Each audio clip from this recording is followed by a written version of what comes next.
Alors bonjour à tous, aujourd'hui on va faire une petite vidéo qui vient un petit peu compléter l'ancienne vidéo sur le brouillon d'oral 1. Et donc ça va traiter sur comment mettre en œuvre son exposé de leçon pour présenter ça devant le jury.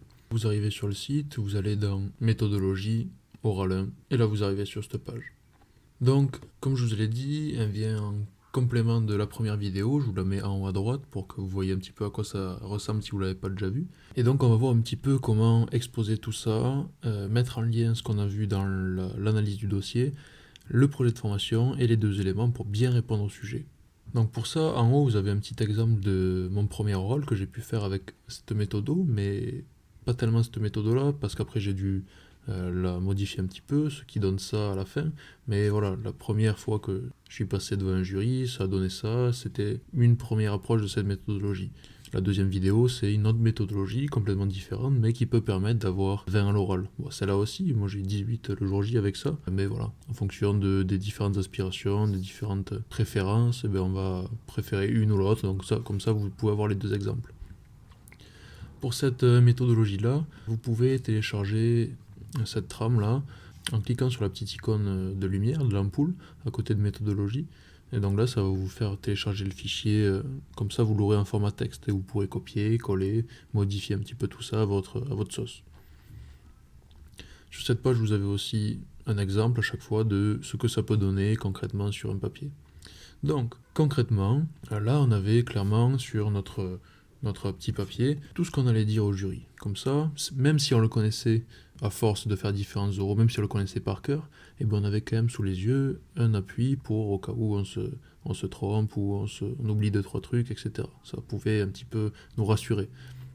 Et donc, sur tout ça, on avait tout marqué. Et ça correspondait un petit peu à cette trame-là. Okay. Donc premièrement, ce qu'on faisait, c'était qu'on rappelait le sujet. La question qui m'a été posée est la suivante. Enseignant dans cet établissement, nous concevrons la leçon de PS numéro, etc. Ça, c'est la question. En rappelant les deux éléments, etc. Ensuite, après ça, avant d'annoncer le plan, on disait qu'on allait envisager une forme d'élément 1, donc ici, une forme d'élément 1, dans un contexte singulier qui favoriserait ou impacterait l'autre dimension, à savoir l'élément 2.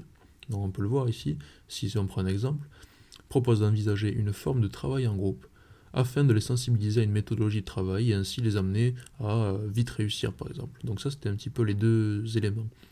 C'était pour commencer à voir ces éléments dans ce contexte local.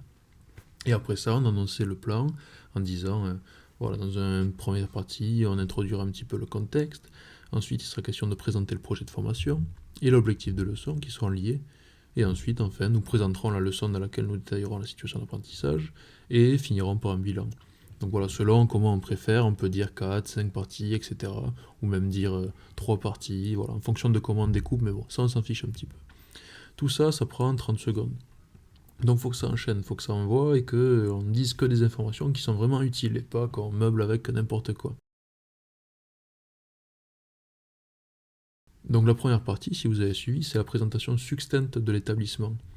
Et donc ça va se faire au regard des projets, du profil des élèves et de la vidéo. Donc ce qu'on disait, c'était que notre intervention doit s'inscrire dans un contexte d'établissement précis, local, et nous le montrerons à travers 3 niveaux, les projets, le profil des élèves et la vidéo.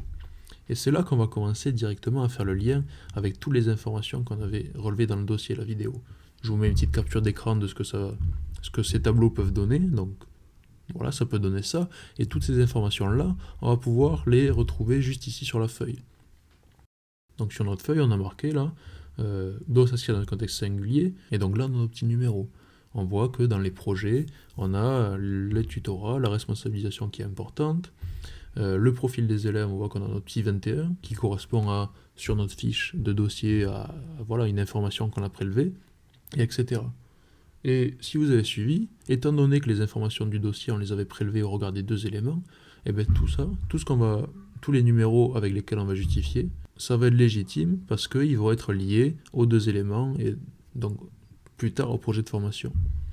Donc déjà, pendant le travail de brouillon, ça veut dire que déjà quand on commence à lire le dossier, en même temps qu'on va remplir nos deux tableaux qu'on a vus dans la dernière vidéo, il va falloir déjà prélever quelques petites informations qui nous permettront de présenter rapidement cet établissement. Et donc le marquer peut-être sur une petite feuille à part, ça peut être intéressant. Et donc après ça, ce qu'on dira, c'est que ces axes-là, ces 3 axes, vont être véritablement un fil rouge dans la formation de mes élèves.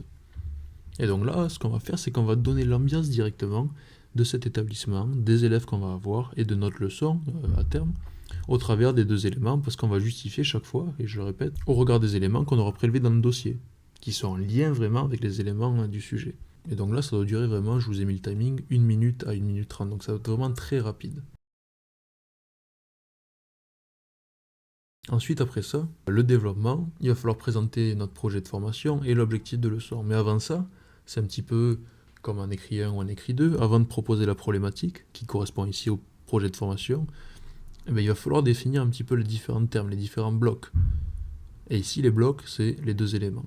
Donc là, c'est la partie qui est un petit peu, pas délicate, mais qui est assez importante, parce que c'est de là que tout part. Et donc si on ne définit pas bien, ben, on ne pourra pas bien traiter le sujet. Donc pour définir, on disait, tout d'abord, il me semble important de préciser ce que nous entendons par l'élément 1. Et donc là, il y aura 3 étapes pour définir. Premièrement, ça va être de décliner avec le sens commun, avec nos propres mots. On va décliner en fonction de ce que pourrait dire le mot, l'élément en question. Et donc là, on va peut-être avoir 1, 2, 3, 4, 5 sens à ce mot-là. Par exemple, la réussite, ça peut être une réussite sociale, motrice, méthodologique, personnelle, collective, etc. Là, il va y avoir plein de trucs. Mais rapidement, il va falloir venir sur le fait que dans cet établissement-là, dans ce contexte d'établissement, de classe et avec ses élèves, cet élément, il faudra dire ça précisément. Et on va pas prendre les 5 déclinaisons, et on va prendre peut-être qu'une. Donc peut-être que si j'ai défini la réussite comme les 5 que j'ai dit tout à l'heure, et que dans l'établissement, on voit qu'il y a des problèmes de réussite collective, il y a des problèmes d'engouement collectif, ben peut-être que l'objectif ici, la réussite, ça sera une réussite collective qu'on va viser. Donc voilà, ça c'est super important de dire ça pour bien rester dans le sujet. C'est comme si on faisait une problématique, sinon, sans les 2 éléments, sans les 2 blocs, en écrit 1 ou en écrit 2, ça n'a aucun sens. Là, c'est pareil. Et donc là, après avoir décliné, on va justifier pourquoi on resserre vers un élément spécifique, et on va justifier au regard du contexte et de la vidéo. Si on prend l'exemple ici, l'élément 1, là, c'était doit être sensibilisé à une méthodologie de travail personnel et travailler en groupe. Là, il va falloir justifier au regard des textes officiels pourquoi c'est important de travailler ça voilà, au collège, mais ensuite on va justifier au regard du contexte. Là, vous voyez, la petite 11, ça correspond dans notre tableau préparé au brouillon à une information, donc voilà, on va ressortir ça. On va mettre d'autres numéros pour venir justifier avec la vidéo peut-être, mais voilà, ça doit être assez rapide aussi quand même, parce que les 2 éléments à définir, plus le projet de formation, plus l'objectif de leçon, ça doit prendre 4 minutes à 5 minutes 30, donc c'est super rapide. Donc on décline, on précise, on justifie avec le contexte et la vidéo, et là on va dire que ici c'est important, on regarde le texte officiel d'un élément du dossier, ce qu'on vient de dire, et donc voilà. Et à la fin de cette définition, il faut avoir coloré ces 2 éléments. Et ensuite on va dire comment ça va s'opérationnaliser.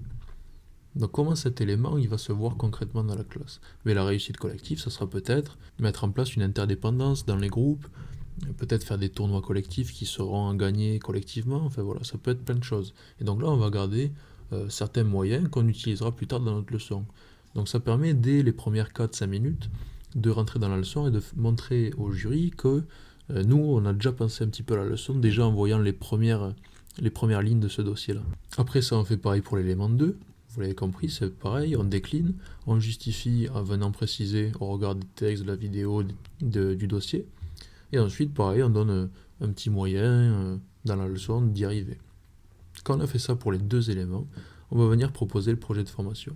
Et là, comme on l'a vu dans l'autre vidéo par rapport au brouillon, et donc là on l'a vu dans l'autre vidéo, que le projet de formation, il y en a un qui est hypothétique et un qui est remodifié au regard de la lecture du dossier. Là, celui qu'on va marquer sur notre feuille, c'est pas celui qui est hypothétique, c'est celui qui est réel, celui qu'on va utiliser, celui qui sera remodifié après la lecture du dossier. Et donc ce projet de formation, on l'a mené de cette manière. Au regard du contexte, des 2 éléments et des textes officiels, le projet de formation qui semble en découler est celui-ci. Là, on disait notre projet de formation qui était sous la forme amener les élèves à quelque chose avec un moyen utilisé. Et donc ce projet sera envisagé avec une dimension synchronique et diachronique que l'on fera vivre tout au long de l'exposé. Et là, je bascule rapidement sur la page du brouillon de l'oral 1, en vous montrant un petit peu le projet de formation, la forme que peut prendre le schéma lié au projet de formation. Et donc là, si je relis la phrase, au regard du contexte, des deux éléments, etc., de tout ça, le projet de formation qui semble en découler est celui-ci. Et donc là, on aurait pu le marquer. Voilà, c'est ça, il faut le marquer ici, et après on le lit. Et donc là, on va montrer au correcteur sur le schéma, avec le doigt, et ça sera matérialisé par ma flèche, vous allez le voir, on va le faire suivre avec le doigt, pour lui amener le regard sur ce qu'on veut lui montrer. Et donc ce qu'on dirait, ici, c'est au regard du contexte, des textes officiels et des deux éléments, le projet de formation qui semble en découler est celui-ci. Et là, on le montre. Et là, c'est ce que je montre ici. Là, on lit le projet de formation, amener les élèves à s'impliquer dans différents rôles au sein de travaux collectifs pour développer leurs ressources. Et le moyen utilisé aussi, c'est des travaux collectifs. Voilà. Ce projet de formation s'opérationnalisera dans une logique diachronique, et là, on fait suivre tout le long de la flèche. C'est une logique temporelle, mais aussi dans une logique synchronique, notamment en EPS, dans les parcours PEAC et à l'AS. Et là, en faisant suivre au jury, on leur montre que cet outil-là, on ne l'a pas posé pour rien, on leur a posé pour leur faire suivre et leur faire comprendre la logique de ce petit schéma. Sinon, on ne comprend rien à ce schéma. Et donc là, après ça, ce qu'on peut faire, c'est qu'on peut venir rejustifier un petit peu le projet de formation. Vous voyez là, on peut dire rapidement, ce projet de formation répond en effet au premier élément, dans la mesure où on va amener les élèves à s'impliquer dans différents rôles, mais également l'élément numéro 2, où on va amener les élèves à développer leurs ressources. Et ensuite, si on veut rajouter des petites justifications, on va en ajouter, mais qui ne seront pas les mêmes que celles qu'on aura utilisées pour définir les deux éléments, pour justifier les deux éléments.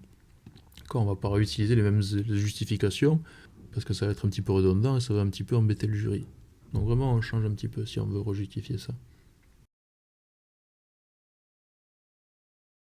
Rentrons maintenant dans notre leçon, qui s'inscrit bien entendu dans notre projet de formation disciplinaire. Et ça, directement, on venait montrer le lien descendant entre le projet de formation et notre objectif de leçon. Là, on venait vraiment montrer qui s'inscrit bien entendu dans notre projet de formation, et donc qui répond aux deux éléments. Nous le plaçons dans la leçon numéro dont l'objectif sera défini en fonction des acquisitions antérieures. Et là, pareil, on montre un petit peu. Collège, seconde, même leçon N-1, on peut montrer avec le doigt. Des acquisitions antérieures, des élèves et de celles envisagées à terme. Des acquisitions, on parle. Au regard de la programmation des cycles et de la vidéo, et donc là, on peut montrer vidéo, c'est leçon N-1, et des cycles, donc ça va être leçon N+1, cycle année, scolarité. On peut émettre l'hypothèse selon laquelle les élèves ont déjà certains acquis concernant l'objectif de leçon, à la fois moteur et à la fois éducatif.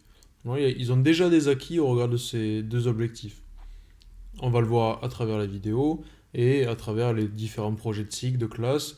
Et là, il faut dire les noms, il faut dire cet élève a acquis ça, celui-là il a acquis ça, l'autre l'a pas acquis, etc. Et donc là, à partir de ça, on va dire que cet objectif, il va se placer en rupture ou en continuité vis-à-vis du dossier et par rapport à ce qu'on a pu voir dans la vidéo. Est-ce que le collègue avant il faisait un petit peu n'importe quoi mais chaque fois, il faut savoir qu'il ne faut pas complètement se mettre en rupture. On va venir modifier certaines choses pour l'adapter un petit peu à nos objectifs et à notre projet de formation. Mais il faut venir quand même en continuité pour avoir une logique de trame, d'un continuum, pour avoir aussi certaines routines, etc. Et donc à terme, cet objectif moteur, on l'a vu, il venait des acquisitions des élèves, on l'a déjà vu ici, des acquisitions antérieures, mais on visera à terme les textes officiels, à savoir les compétences propres, les compétences attendues, etc. Et donc cet objectif de leçon, on va le justifier au regard des deux éléments. Mais, éducatif et moteur, si on peut, mais surtout l'éducatif. Pourquoi ? Parce que l'éducatif, il découle du projet de formation, qui découle lui-même des deux éléments. L'objectif moteur, il faut qu'il ait un lien, mais le lien il va se faire dans la manière d'articuler les différents contenus d'enseignement. Ce qui est pas mal aussi, ce que j'ai fait dans cette fiche-là, mais qui n'est pas forcément fait ici, c'est que le projet de formation, on va le mettre d'une couleur, qui va être également la couleur de l'objectif méthodologique de la leçon, et qui sera également l'objectif méthodologique de la situation numéro 1 qu'on va développer, ou la 2, mais en tout cas celle qu'on va développer. Pareil pour l'objectif moteur, il va être de la même couleur que l'objectif moteur de l'objectif de leçon, pour voir qu'il y a bien un continuum entre tout ça. Ensuite, là, on a fini tout ça, il faut maintenant présenter la leçon. Ça va durer jusqu'à 17h30. Et chaque fois, voilà, comme je le marque bien ici, il faut faire suivre avec la trame là, à chaque étape où on est dans la leçon. Là, on est dans la prise à main, on va faire ça, ça, ça. L'échauffement, on va faire ça, ça, ça, etc. On fait suivre bien avec le doigt pour le jury. Comme ça, il sait où on en est à chaque fois. Mon plan de leçon sera le suivant. Après une prise à main des élèves, nous proposerons un échauffement, et c'est là qu'on fait suivre avec le jury. Et deux situations d'apprentissage, dont nous détaillerons une, puis nous finirons par un bilan. La prise à main, c'est là où on va faire rapidement et facilement le lien avec ce qu'on a vu dans la vidéo. Pourquoi? Parce que, bon voilà, après avoir dit rapidement les règles générales de sécurité, on va dire qu'on demande aux élèves ce qui s'est passé dans la leçon d'avant, et là, on va venir directement faire le lien avec ce qu'on a vu dans la vidéo, à savoir, je vais voir tel élève, directement je vais questionner celui-là parce qu'on a vu qu'il avait certaines difficultés dans le dossier. Cet élève-là, on voit que pendant les consignes, à 2 minutes 41 par exemple, ben celui-là, il a vraiment des gros soucis avec la concentration, etc. Du coup, je vais le questionner, je vais me rapprocher de lui pour faire un petit effet d'onde. Je sais plus qui c'est qui avait parlé de ça. Donc voilà, là, c'est le moment où on envoie toutes les références à la vidéo et au dossier. Pourquoi? Parce que c'est assez facile dans la prise en main. On regarde toujours dans la vidéo s'il y en a qui sont pas très concentrés ou qui écoutent pas trop, voilà. Et là, on sait qu'on les mettra ici. Ensuite, l'échauffement. L'échauffement, c'est un petit peu pareil. Mais il faut savoir que l'échauffement, même si vous avez des échauffements de type, il faut que celui-ci soit spécifié au regard de notre objectif, de la leçon, des élèves qu'on a devant nous. Et donc tout ça, il faut vraiment adapter. Et donc l'échauffement doit bien rentrer, toujours pareil, dans l'objectif de leçon, qui sera moteur et méthodologique. Donc là, il faut bien le ressentir chaque fois. Et donc là, voilà, vous pouvez voir qu'on peut mettre chaque fois 3 mots. Voilà, c'est pas la peine de remplir tout à fait la case. On met 3 4 mots et ça suffit. Et pareil, l'échauffement, si on veut dire quelques noms d'élèves, etc., qui sont pas très attentifs pendant l'échauffement, on peut les mettre ici aussi. La situation numéro 1, l'objectif, on va les mettre rapidement. On va dire que mon objectif est le suivant, on va dire les deux objectifs. Et on va dire que ces derniers sont directement en lien avec l'objectif de leçon. En effet, on peut voir que mon objectif de leçon est celui-là, à travers le moteur et l'éducatif, et on peut le retrouver du coup plus spécifiquement dans la situation numéro 1, à travers ça et ça. Donc ces deux petits objectifs. Et on va également proposer un continuum par rapport à ce qui s'est vu précédemment. Et donc là, on remontre notre projet de formation par rapport à ce qui s'est vu dans l'année, même dans leur scolarité, et pour plus tard, dans leur scolarité future. Notre objectif moteur, on va venir le justifier au regard de la vidéo, parce que c'est dans la vidéo qu'on voit le plus de moteurs, à part des fois dans les caractéristiques de la classe peut-être, mais en tout cas, le plus souvent, c'est dans la vidéo. Donc on va dire qu'à tant de minutes, il y a ça, que cet élève il fait ci, il fait ça, etc. Et à ce moment-là de l'exposé, c'est là qu'on peut commencer à montrer les différents niveaux d'élèves dans la classe. Si on a fait 3 groupes de niveaux par exemple, dans la vidéo, on a pu observer, c'est là peut-être qu'on va pouvoir dire ça. Pour ces 3 niveaux d'habileté, pour ces 3 groupes de niveaux, eh ben cet objectif il va être important. Pourquoi? Etc. etc. Et ensuite l'objectif méthodologique, ça va être tout ce qui est rôles sociaux, etc. Celui-là il va être justifié notamment au regard des 2 éléments, et ça c'est super important, et du projet de formation. Et là on montrera toujours, projet, objectif méthodologique se justifie au regard de l'objectif méthodologique de leçon, mais aussi du projet de formation qui reprend les 2 éléments. Chaque fois on peut le redire ça, comme ça on dit bien à chaque fois qu'on est bien dans notre projet de formation, on répond bien au sujet. Si on ne le fait pas, ça va être complètement juxtaposé, comme des définitions dans une introduction d'écrit 1 écrit 2, si c'est mal fait. Et donc là, on essaie vraiment de mettre un tout, de revenir, de faire une circularité entre tout ce qu'on dit et notre projet de formation. C'est vraiment le cœur du sujet. C'est notre problématique au final dans un écrit. C'est un petit peu pareil. Donc des 2 éléments du projet de formation, mais également de la vidéo. On l'a pu voir en effet dans la vidéo que tel élève il fait pas ci, il fait pas ça, etc. Là, vous pouvez voir l'objectif éducatif moteur. Moteur, voilà, 3 minutes, on peut voir ici. Plus lien avec l'objectif de leçon, plus lien avec le PFD, le PDF. Pareil ici, l'éducatif, lien avec l'objectif de leçon. On peut voir les rôles sociaux, observation, coach, plus le projet de formation. Voilà. Chaque fois, on revient vraiment et on le redit. Ça, c'est super important. Ensuite, quand on va présenter la situation, on va commencer peut-être par l'aménagement. On va dire, nous, c'est ce qu'on faisait en tout cas. On va présenter avec un petit schéma et on va le montrer au jury. Voilà, il y a 4 plots, il y a ces trucs-là, etc. En termes d'aménagement temporel, humain, sécuritaire, l'aménagement matériel, etc. Et là, il faut tout montrer. On donne ça, et ensuite on va commencer à expliquer ce qu'on dit aux élèves. On va définir les consignes, et les consignes elles vont être justifiées au regard du dossier et de la vidéo, toujours pareil. Et chaque fois, vous voyez que ces couleurs-là, la couleur verte c'est justifié au regard de la vidéo et du dossier, et le bleu c'est toujours les éléments et le projet de formation.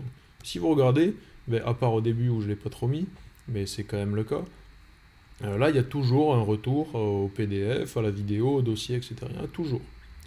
Donc si on revient aux consignes, on va commencer par, c'est ce qu'on faisait nous en tout cas, par parler des groupements. Les élèves seront par deux, par exemple. Voilà. Et leur but sera de gagner le match, par exemple, en corrigeant les points faibles. Bon, je prends un exemple bateau, ouais, mais voilà, très général et super simple le but. Et ensuite on dira, les élèves auront réussi, donc ils auront atteint ce but, si ils auront atteint tant de passes ou tant de buts personnels, donc qualitatif, quantitatif. Et là, c'est différents critères de réussite, on va les justifier pareil. Regarde du PFD et regarde la vidéo.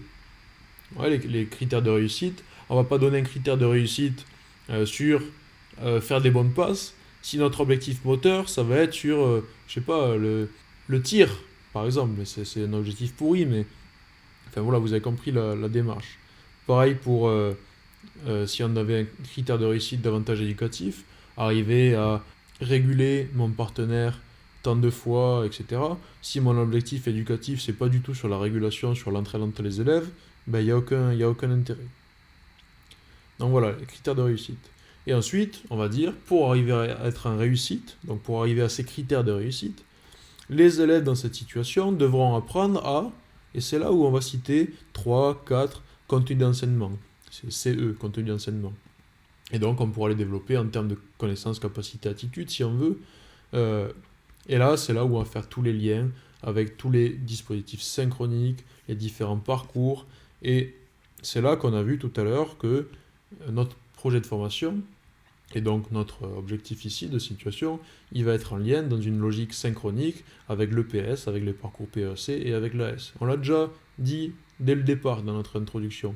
Donc ça, voilà, il faut le redire ici. Donc on va dire nos différents contenus d'enseignement. En faisant les liens, on va pouvoir le réinvestir dans l'AS, dans les parcours PEC, etc. Et là, on va faire un truc super important, selon moi. On va dire, et ça on va le dire comme ça, rappelez-vous. Et là, on va montrer sur le schéma. Ici, rappelez-vous, mon projet de formation, c'était le suivant. Et donc, nos contenus d'enseignement, ici, ils vont avoir tout leur sens. Et pareil, on peut faire de même avec l'objectif moteur et méthodologique. Rappelez-vous, mon objectif moteur méthodologique, c'était celui-là. Et donc, les contenus d'enseignement, ici, ils sont super importants. Et je vais essayer coûte que coûte de leur faire apprendre ça pour atteindre cet objectif. Et ensuite, quand on a fini ça, on peut voilà, faire des consignes sur les observateurs, des fiches à disposition, on peut leur donner au jury. Voilà, tout ça c'est un petit peu annexe, mais ça peut arriver. Ensuite, et là ça va être le gros point de l'oral 1, et c'est ce qui, selon moi, manque dans ma première vidéo et qui manque souvent dans les premiers euros, et qui va faire pouvoir atteindre un gros niveau d'oral 1, je pense, c'est essayer de voir le prof, donc vous, en action avec les élèves. Ces élèves-là particuliers. Et donc ce qu'on va dire, et ça c'est super important ici, c'est 5 lignes, mais c'est le plus important pour moi, c'est je lance la situation, je me place ici, et là on fait référence au petit schéma d'aménagement, je me place ici, donc sur mon petit schéma j'ai un P pour montrer que le prof est là, et je me centrerai principalement sur tel ou tel élève. Pourquoi? Parce qu'au regard du dossier, on a vu que tel élève il avait des difficultés, peut-être qu'il est dyspraxique. On regarde la vidéo, on voit que tel élève pareil. Et tout ça, on vient rejustifier chaque fois avec ces deux choses. Et ensuite, on va un petit peu énoncer les conduites typiques. Et là, voilà, tout ça c'est super important. Parce que je vais dire, je vais m'attendre à ce que tel élève fasse ci, ou tel élève ne fasse pas ça, ou ne comprenne pas directement. Du coup, s'il ne comprend pas directement, qu'est-ce que je vais faire? Eh ben, je vais directement aller vers lui, je vais le questionner sur ce qu'il a compris, ce qu'il n'a pas compris. Et un autre élève qui a, lui, très bien compris, je vais peut-être l'utiliser pour aller aider celui qui n'a rien compris. Plus tard dans la situation, au bout de 2-3 minutes qu'ils auront compris les consignes, eh ben, je vais aller voir peut-être tel élève ou faire une régulation collective pour venir emphaser un petit peu les différents contenus d'enseignement qui sont ciblés dans cette situation d'apprentissage. Et donc là, ici, on peut en mettre plein de différentes remédiations. C'est bien de donner différents types de régulation aux élèves. Des régulations individuelles, et ça peut être sur les consignes, un petit peu moteur, des régulations à deux, en petits groupes, des régulations collectives, des régulations en classe entière, reformuler, etc. Ça peut être avec différents outils, avec les TIS, verbalement, avec des gestes, faire ressentir les élèves. Tout ça, ça va être des différentes manières de faire apprendre les élèves. Et juste après, ça vient un autre petit aparté sur l'apprentissage des élèves. On va dire, dans cette situation, les élèves ont pu apprendre, et là on va citer nos 3-4 contenus d'enseignement. Alors on va dire comment les élèves ils ont appris dans cette situation. Et là on va citer les différents moyens d'apprendre. Avec la répétition, donc peut-être un nombre de passages spécifiques, selon l'atelier, selon l'aménagement qu'on a fait, par la motivation, par les connaissances des procédures et du résultat, avec toutes les régulations que j'aurais pu leur faire, etc. Et là, tout ça, il faut que ça y soit évidemment dans notre exposé, mais voilà, tout ça, il faut le dire. Comment ils apprennent. Et ensuite, comment ils savent qu'ils ont appris, parce que c'est bien beau d'apprendre, mais s'ils ne savent pas, ben voilà, ça sert à rien.